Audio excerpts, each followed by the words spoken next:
우리는 오늘 세 사람의 죽음을 보고 있습니다.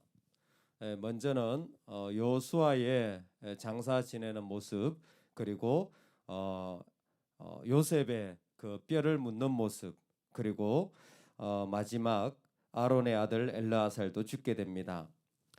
요수아는 그의 분기신 에브라임 지파의 땅에 묻히게 되고, 요셉은 바로 야곱이 세겜의 아버지 하몰에게서 산 지역에 묻히게 됩니다.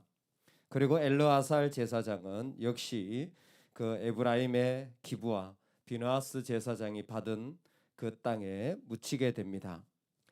이 세 사람이 죽었다라는 것은 한 시대가 끝났다라는 의미이기도 합니다. 그러나 오늘 특별히 이 요셉의 뼈가 이 약속의 땅에 묻혔다라는 것은 단순히 죽었다라는 것으로만 끝나고 시대로만 끝나는 것이 아니라 또 하나의 의미를 우리 가운데 주는 것 같습니다.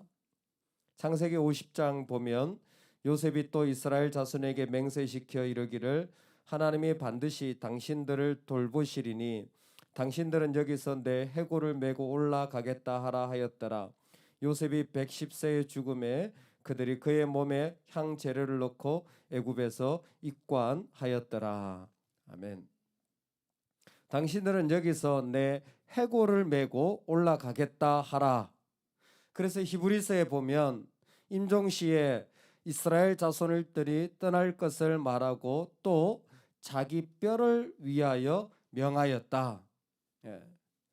요셉은 그 믿음의 자리를 자기 뼈를 통하여서 설명하는 사람이었습니다.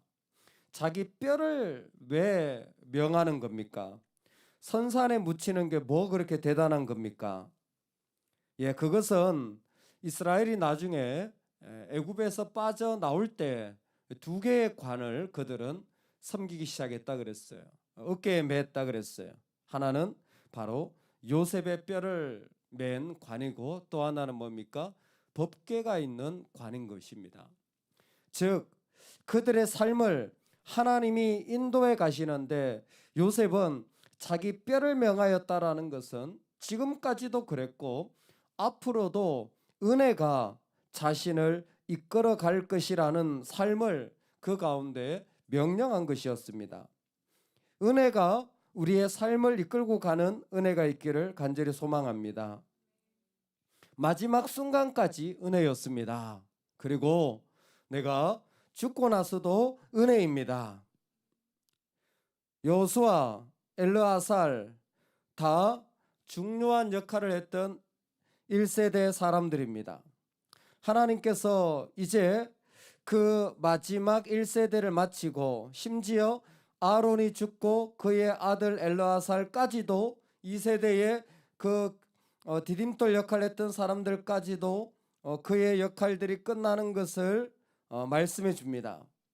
그런데 그들은 그냥 역할이 끝난 사람들이 아니라 마치 요셉이 뼈를 명하여서 그 은혜가 흘러가게 한 것처럼 이들은 각 지파에 하나님이 주신 기업에 묻히는 영광을 누리게 됩니다.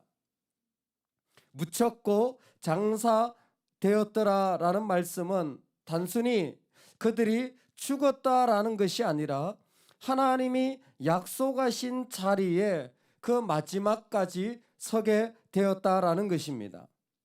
하나님이 약속하신 자리에 서게 되는 인생으로 그 삶을 마치게 되었다라는 것입니다. 여러분 참 이것이 귀한 것 같아요. 마지막에 그 하나님의 약속하신 자리에 서는 사람. 그래서 특별히 여호수아를 보면 이것이 구체적으로 드러납니다. 여호수아를 처음 소개할 때 여호수아를 소개하는 말이 뭔 줄 아세요? 여호수아를 소개하는 유일한 한 가지 말은 이것밖에 없었습니다. 모세의 시종이었어요. 즉 모세의 딸랑이, 모세의 심부름꾼, 그저 그냥 모세의 아무개였다라는 거예요. 그런데 오늘 29절을 보십시오. 모세의 시종으로 끝났던 여호수아를 향한 딱 한 번의 고백입니다. 뭐라고 표현되어 있습니까? 여호와의 종이라고 표현되어 있어요. 사실 모세에게 여호와의 종이라는 표현은 한 14번 가까이 나옵니다. 모세오경에. 근데 여호수아는 그런 급의 사람이 아니에요. 처음부터 모세의 시종이었습니다. 그런데 그의 마지막을 보십시오. 여호와의 종이라고 표현되어 있는 거예요.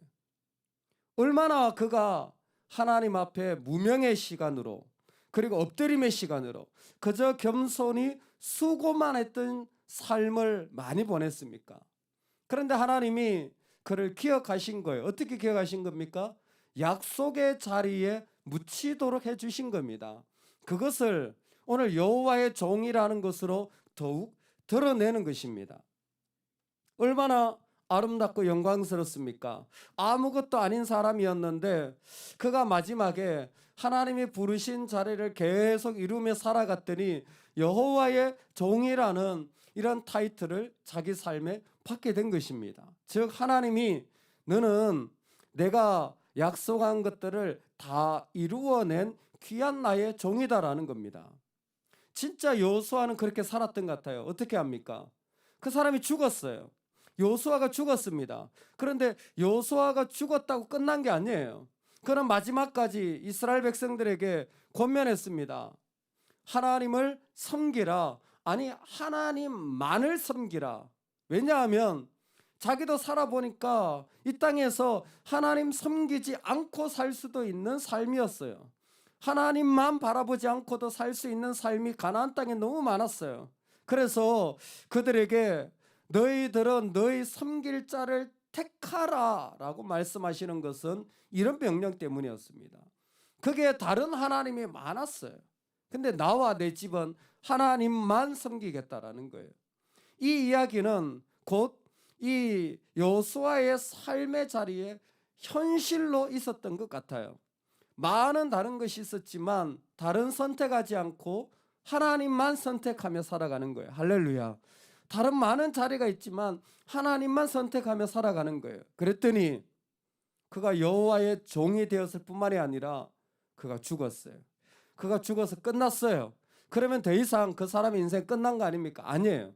그가 죽은 뒤에도 그를 알던 그와 같이 있었던 믿음의 사람들은 계속 하나님을 떠나지 않았던 거예요. 그가 죽은 뒤에도 그곳에 그와 같이 했던 여호수아 뒤에 생존한 장로들, 곧 여호와께서 이스라엘을 위하여 행하신 모든 일을 아는 자들이 사는 날 동안 여호와를 섬겼더라. 아멘. 이게 참 중요한 것 같아요. 여호수아가 죽었지만 그의 자리는 없어졌지만 거기에 남겨진 사람들은 여전히 하나님만 섬기는 그 믿음의 자리를 살아간 거예요. 여러분 이것이 얼마나 귀하고 아름다운 삶입니까? 바로 기업에 묻히는 영광이 여기에 있다고 생각합니다. 기업에 묻히는 영광은 그의 삶을 통하여 마지막에 하나님이 더 특별하게 세워주신 거예요. 왜? 하나님 나라를 위해 수고했기 때문에. 전쟁 영웅이라는 거죠. 세상에서 군인들이 전쟁을 하다가 전사를 하면 꼭 마지막에 특진 계급장을 달아주지 않습니까? 왜? 감사하다고, 수고했다고. 마치 그런 자리 같아요. 그렇게 아름다운 자리를 이루어 주셨습니다. 그리고 뿐만 아니라 그 삶을 하나님 직접적으로 증거해 주시는 거예요. 봐라, 너는 죽었지만 네가 이루었던 삶이 헛되지 않고 너와 함께했던 자들이 오히려 믿음 가운데 살아가고 있다라는 거예요. 얼마나 아름다운 이야기입니까? 같이 신앙생활했던 그리고 그 자손들이 그 믿음의 이야기들을 이끌고 나아가는 거예요. 그게 큰 이스라엘의 소망입니다. 왜? 이스라엘은 본질적으로 우리와 같아요.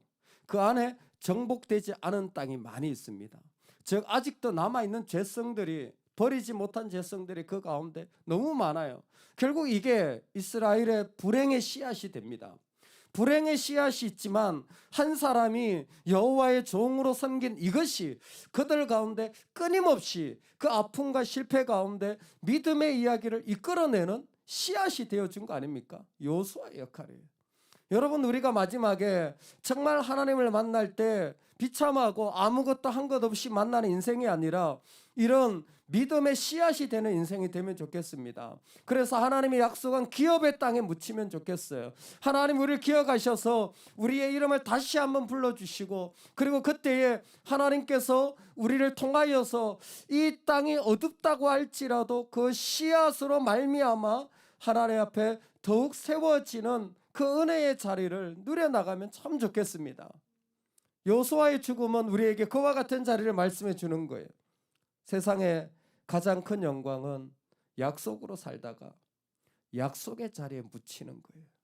오늘 우리가 약속을 살아가다가 하나님이 나에게 원하시는 것을 이루며 살아가다가 마지막에 그것 이루며 살려고 하다가 묻힌 인생이 가장 귀한 인생인 줄로 믿습니다. 조기슬 선교사님이 돌아가셨을 때에, 그분이 돌아가시고 나서 사실 인도네시아에서 저녁에 사역을 마치고 샤워를 하시고 그냥 돌아가셨어요.